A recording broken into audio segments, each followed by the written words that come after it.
Bonjour tout le monde et bienvenue dans le podcast des Superdads, coach Caleb, cofondateur des Superdads aujourd'hui avec Joël Serrois, un de nos Superdads, qui est avec nous depuis maintenant 6 mois, qui vient tout juste de finaliser la première portion de son processus de changement, qui entame la portion héritage, où est-ce qu'il va tenter le plus possible de continuer à progresser vers l'atteinte de ses objectifs ultimes, créer une super famille, puis vraiment développer une autonomie pour jamais revenir en arrière.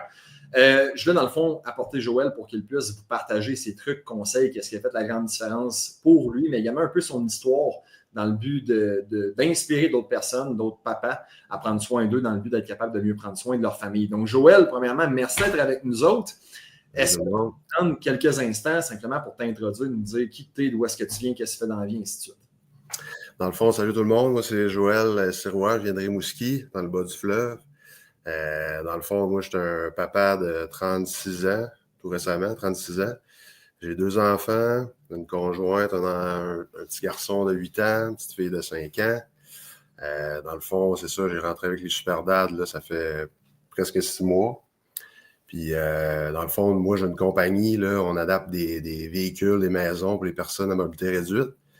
Puis, tu sais, c'est ça, ça fait, dans le fond, en décembre dernier, c'est là que le déclic s'est fait, là. Je me suis dit, il faut que je me reprenne en main, puis j'ai vu les Superdads, puis je me suis lancé à 100%. T'es foncé, t'es allé all-in, comme qu'on aime dire. J'aimerais ça, Joël. En fait, je trouve ça drôle, tu travailles avec des personnes à mobilité réduite. J'imagine que tu vois des personnes dans potentiellement des conditions physiques, que ce soit des limitations par surpoids ou des maladies autres. Comment est-ce que tu vois un peu la société de nos jours dans cette direction-là? Puis est-ce que ça t'a apporté un peu à cheminer dans ton processus de réflexion, de dire, hey, c'est pas ce que je veux devenir moi dans le futur? Ben, c'est sûr que oui, là, tu sais, moi, c'est au quotidien que je vois des gens en perte d'autonomie, que ce soit, tu sais, soit un accident de la route, une maladie grave, de naissance ou quoi que ce soit. Fait que, tu sais, je vois des gens en grosse difficulté. J'essaie de les aider le mieux que je peux. Puis je me dis dans de moi-même, tu sais, on est chanceux, on est vraiment chanceux, tu sais. Moi, je peux, dans le fond, je peux faire quelque chose, tu sais, pour me sortir de ma situation, tandis qu'eux sont vraiment pris là-dedans jusqu'à la fin de leur jour. Fait que j'essaie de leur apporter du mieux que je peux, mais c'est ça a comme aidé aussi, là, à avoir ces gens-là, à mon déclic, là, personnel. Parle-nous de ton déclic. Parle-nous un peu de qu'est-ce qui est arrivé qui a fait en sorte qu'à un certain point, tu t'es réveillé, tu t'es jeté dans le miroir, tu t'es dit, Chris, je ne veux pas continuer comme ça. Ben, premièrement, tu sais, j'étais plus capable de suivre mes enfants, là, tu sais. Mon petit gars qui me demandait de jouer au soccer avec, j'étais tout le temps, ça me tentait pas, j'avais pas d'énergie, j'avais de la misère à me pencher pour attacher mes souliers, puis j'avais 35 ans, tu sais, fait que ça, c'était pas normal. Tu sais, c'est un peu ça. Et aussi, dans le fond, c'est une accumulation aussi là, de décès dans le passé à essayer de me prendre en main, qui n'a jamais marché. Je faisais un petit bout, un petit 2 semaines, hop, ça allait bien. Après ça, hop, shutdown, on recommence à la case départ. Fait que, tu sais, je me sens... J'avais le besoin d'être accompagné là-dedans, puis tu sais, c'est vraiment ça que j'ai trouvé avec les Superdads. Parle-nous un peu des tentatives. Là, tu disais que tu te lançais, puis il y a tellement de papas qui sont comme ça, qui commencent, qui ont toutes les bonnes intentions, qui sont motivés, qui se disent cette fois-ci, c'est la bonne. Qu'est-ce que tu avais essayé par le passé? Puis maintenant, en regardant ça d'un pas de recul, pourquoi ça? C'était quoi le réel problème? Là? Qu'est-ce qui manquait chez toi ou autour de toi là, pour y arriver? Je pense que c'est un encadrement, tu sais, c'est d'avoir la discipline, d'avoir les éléments clés pour t'aider à cheminer là-dedans. Ce que les Superdads m'ont transmis, justement, la discipline, c'est ce que j'avais pas. J'étais pas capable d'avoir une structure, tu sais, de savoir où ce que je m'en vais dans mes entraînements. Tu sais, je faisais un peu n'importe quoi, j'essayais de suivre des programmes sur Internet à gauche, à droite. Ça n'a jamais fonctionné. Je me décourageais. Je me demandais en dedans de moi-même, est-ce que je fais la bonne chose? Tu sais? Et découragé, tu sais, à la base aussi, l'alimentation, c'est un élément clé. Ce que j'avais pas, là, c'était tout croche. Là. Ouais. Puis, tu as essayé à maintes et maintes reprises, tu étais rendu à 35 ans à dire non à ton fils pour aller jouer au soccer avec lui. En dedans de toi, comment tu te sentais en tant que père de devoir dire non à ton fils puis d'être rendu là, à ce point-là dans ta vie? Ben, en dedans de moi, je me disais, tu sais, je suis un mauvais père, là. Tu sais, je suis carrément un mauvais père parce que je suis pas capable de jouer avec mon enfant. Tu sais, il a besoin de moi, il a besoin de son papa pour s'amuser, pour lui montrer des choses. Puis là, moi, je m'assisais sur mon steak, puis j'écoutais la TV, puis je me disais, on va réessayer demain, tu sais. Puis au final, il n'y avait pas de demain, puis là, après ça, un autre demain, puis on repoussait tout le temps, puis c'est ça, il s'est jamais rien passé, fait que fallait qu'il se passe quelque chose. Tu as eu ce déclic-là. Ça dérange-tu si je monte tes photos de transformation parce que c'est quand même assez incroyable. Là. On en a parlé dans la communauté dernièrement, on l'a présenté, puis tu as tellement eu de personnes qui ont été inspirées par ça en voyant ça. J'aimerais ça, là, en regardant de ton point de vue ta transformation, que tu nous dises un peu, là, en regardant ça, comment est-ce que tu te sens aujourd'hui? Là? Ben écoute, comment je me sens aujourd'hui, je me sens fier parce que, écoute, le Joël de gauche 1.0, c'était carrément un lâche. C'était un lâche qui n'avait pas d'ambition. Puis, tu sais, là, je suis comme une personne totalement transformée. Tu sais, j'ai acquéri de la discipline, comme je disais tantôt. Tu sais, j'étais un gros buveur d'alcool. Moi, le jeudi, vendredi, samedi, dimanche, c'était ma petite bière. C'était pas juste une petite bière, tu sais, c'était la caisse. Là. Puis, tu sais, ça, j'ai vraiment mis ça de côté. Je suis capable de me contrôler, tu sais. Là, je prends une petite bière, c'est une petite bière d'attitude. C'est ça que je me mets comme objectif. C'est ça, je déroge pas de ça. Fait que c'est ça que la discipline que j'ai acquérie là, depuis 6 mois. That's it. J'aimerais ça savoir, là, par curiosité, les personnes sûrement qui se demandent ça, combien de poids est-ce que tu as perdu? Puis tu nous parlais de ta discipline, ta vie qui a changé, tes habitudes alimentaires.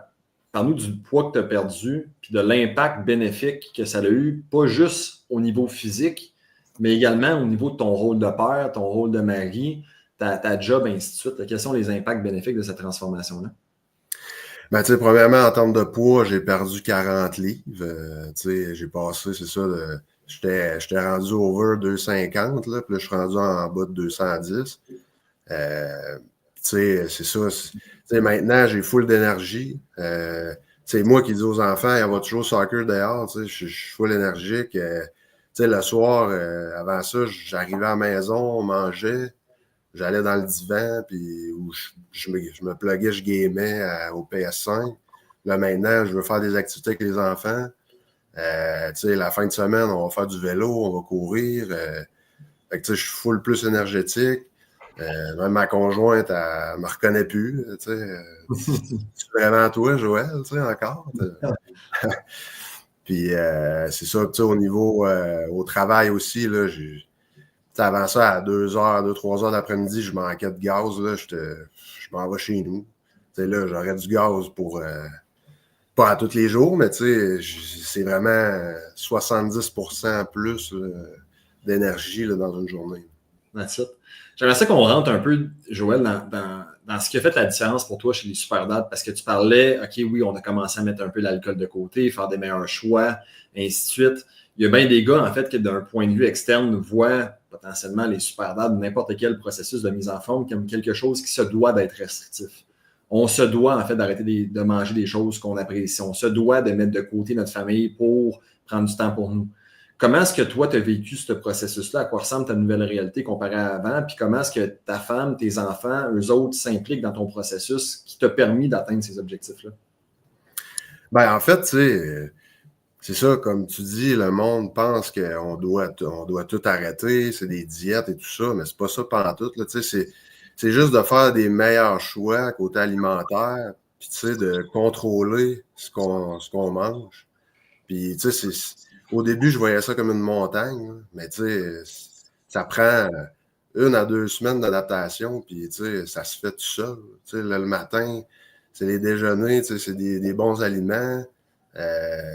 Au dîner, au souper, tu sais, on essaie d'éliminer tu sais, les sacs de chips, toutes les cochonneries le soir. On, on essaie de prendre d'autres meilleurs aliments que ça. Puis, tu sais, c'est juste ça, là. Il n'y a rien de. Aucun. Tu sais, j'ai tassé, oui, l'alcool, tu sais. Moi, je pensais pas un jour, tu sais, pas boire parce que ma famille, ça a toute la petite bière à la main, puis, ou la pinte de fort. Puis, tu sais, là, maintenant, je me limite à 1 ou 2 verres. Tu sais, j'en prends encore, mais j'ai pas tout arrêté. Tu sais, c'est juste de contrôler, puis tout simplement. Puis d'un point de vue externe, c'est simple. C'est simple de faire ces décisions-là parce que soit tu vas vers la facilité, vers qu'est-ce que tu connais, qu'est-ce que ta famille t'a potentiellement inculqué, ou soit que tu vas vers des bons choix pour toi. Tout le monde sait c'est quoi les bons choix. On cancelle les sacs de chips, on tasse de côté l'alcool, on fait du sport. Mais là, la chose qui rend les affaires un peu plus compliquées, ben, pas plus compliquées, ben, ça va tout le temps rester simple, c'est un choix, mais plus difficile, c'est souvent le manque de motivation, le manque de discipline. Qu'est-ce qui t'apportait à trouver cette discipline-là, à trouver cette motivation-là, à dire que tu es capable et à continuer à le faire? Ben, en fait, c'est vraiment la communauté des super dads, tu sais. On est une gang de papas qui se supportent. Tu sais, les boys ils partagent des choses, des posts avec des recettes, avec tu sais, c'est vraiment ça qui est inspirant. Puis tu te dis, tu sais, si eux autres le font, pourquoi que moi je serais pas capable de le faire, tu sais? C'est carrément ça, là. Puis c'est vraiment inspirant, tu sais, on est une famille, les super dads. Puis tu sais, moi je suis vraiment content là, d'avoir entré dans ce processus-là. Puis, tu sais, je suis pas le gars qui partage le plus d'affaires, mais j'aime ça suivre, tu sais, à tous les jours, je suis tous les papas qui posent des affaires. Puis, tu sais, c'est comme ça qu'on se développe une discipline hors pair. Puis, c'est nous-mêmes aussi, là, tu sais, faut se regarder en avant du miroir puis se dire, faut que ça change. Puis, à un moment donné, le déclic se fait dans notre tête, là. That's it. C'est vraiment inspirant ce que tu partages, Joël, puis il y a tellement de vérité dans ça. Maintenant, on a montré la photo de toi qui était avant. Puis là, ça parle pas de tout le bagage que tu avais accumulé, des tentatives, du manque de confiance, du doute, de l'estime qui était plus basse, parce que combien de fois est-ce que tu t'étais dit, cette fois-ci, je le fais pour de vrai, tu y pensais vraiment, puis finalement, tu n'y arrivais pas. Là, disons que tu as Joël 1.0 devant toi, là. Celui, en fait, là, en novembre, décembre 2024, avant qu'il décide, qu'il ait cette réalisation-là, puis qu'il décide de se lancer, de se mettre all-in dans un processus de mise en forme, tant pour lui que pour sa famille. Qu'est-ce que tu lui dirais à cette personne-là face au fait qu'il se doit de changer sa réalité, changer ses décisions pour le bien de lui et de sa famille? Ben, ce que je lui dirais, c'est de faire confiance au processus, là, parce que, tu sais, au début, on voit ça comme une montagne, on voit ça, aïe, aïe, qu'est-ce que je vais faire, comment je vais faire ça, tu sais. Tu sais, c'est une montagne, mais finalement, c'est pas pantoute une montagne. Tu sais, quand tu vois des résultats, tu te regardes dans le miroir une semaine après, tu te dis, waouh, là, tu sais, là, je change, là, j'ai de l'amélioration, je passe du poids, j'ai de l'énergie.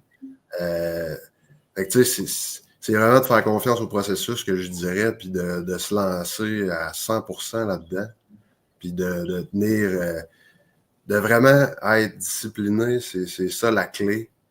C'est vraiment ça qui m'a permis, moi, de me rendre où je suis là. That's it. Ben, merci, Joël, d'avoir partagé ton histoire. On va sûrement en filmer un autre dans 6 mois, comme je disais tantôt, avec un 6-pack, puis le bench press à 250, le squat au-dessus de 300, mais pour l'instant, je pense que ça vaut vraiment la peine de te féliciter pour ton parcours jusqu'à présent, puis de te dire, ben, all-in, on continue là-dessus. Ben oui, écoute, on est all-in, puis on reste all-in, puis, tu sais, là, j'ai tout fait la méthode élite, puis ça me tente même pas de lâcher, je suis dans la méthode héritage, puis on regarde en avant, puis let's go. Let's go. Donc, ça fait un autre podcast des Super Dads avec notre invité Joël Sirois. Sur ça, on se voit dans un prochain épisode. À bientôt aussi.